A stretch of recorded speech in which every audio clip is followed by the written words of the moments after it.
Lewis Hamilton eliminated in Q2 again. Ferrari fans were stunned, but the real shock came later. Fred Vasseur's engineers discovered a problem inside Hamilton's SF25, one that Ferrari should have caught days ago. Hamilton didn't just lose qualifying. He may have been sabotaged by Ferrari's own data failures. What went wrong?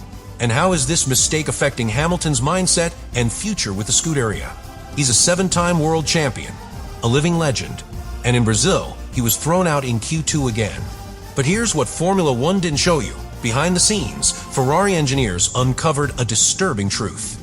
There was a hidden issue inside Lewis Hamilton's SF25, one that crippled his pace, destroyed his confidence, and forced team boss Fred Vasseur into crisis mode just hours before the Grand Prix.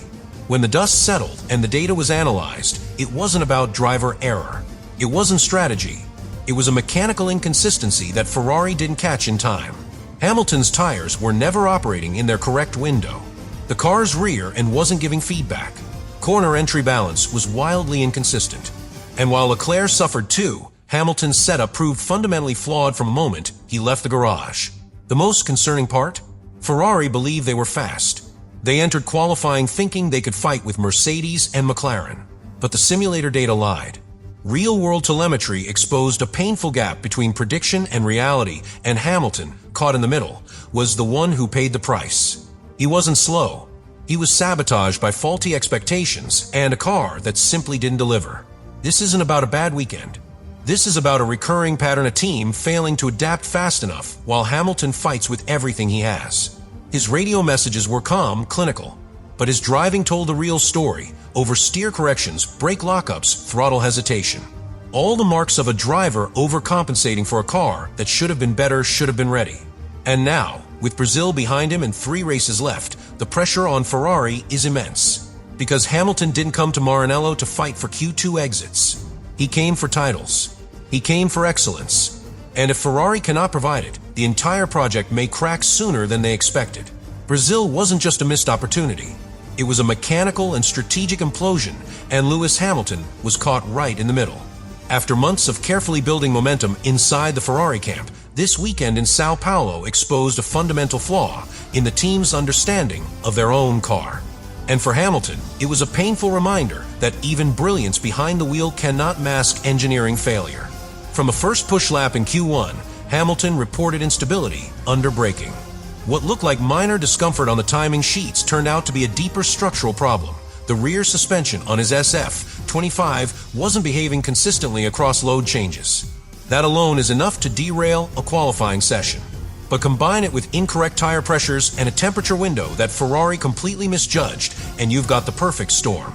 This wasn't about driver error. The telemetry confirmed it.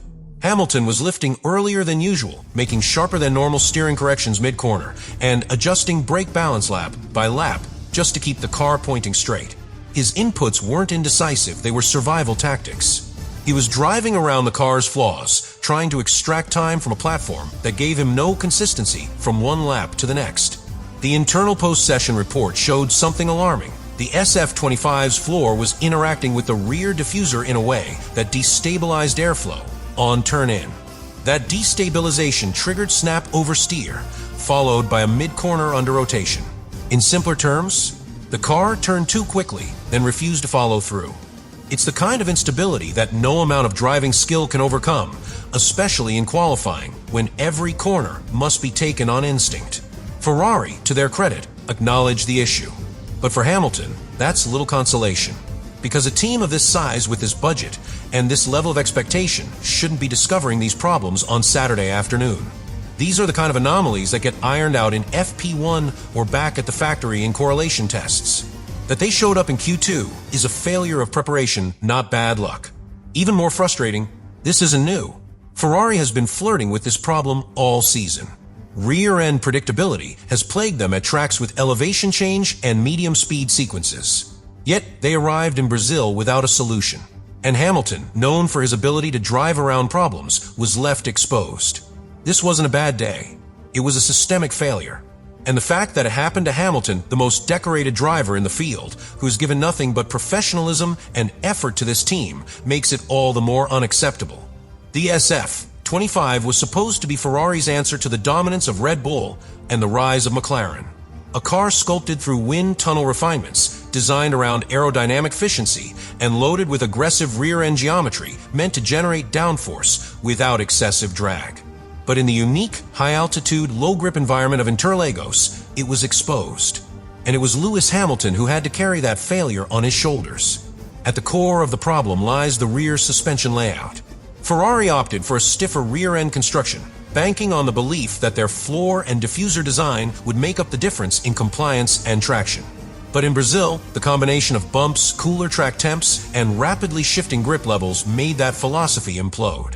The rear tires simply refused to engage consistently.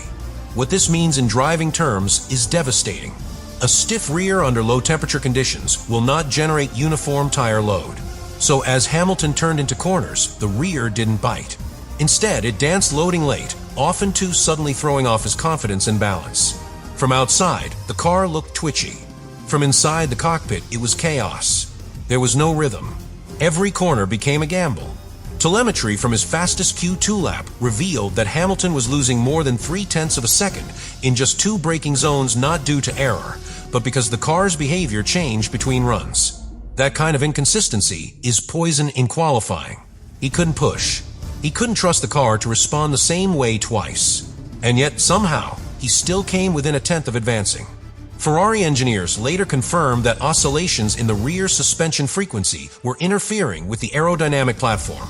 These aren't catastrophic mechanical failures, they're micro-vibrations that disrupt airflow. The result? A loss in rear downforce, particularly mid-corner, where it matters most. On paper, it's a few kilos of force lost. On track, it's the difference between P6 and P13. And yet, in spite of it all, Hamilton adapted.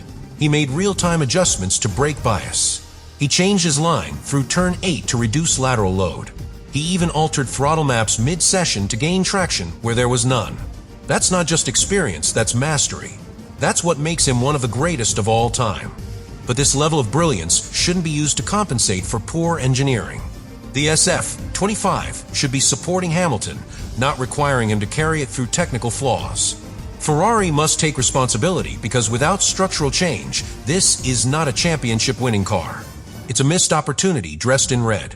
The immediate consequence of Ferrari's Brazilian disaster is obvious. Hamilton will start the Grand Prix from outside the top 10 again. But the damage runs deeper than grid position. In a sport where momentum and belief are everything, this weekend didn't just dent Ferrari's championship ambitions, it threatened to unravel the entire vision that brought Lewis Hamilton to Maranello in the first place. Let's be clear, Lewis Hamilton didn't leave Mercedes for podium scraps.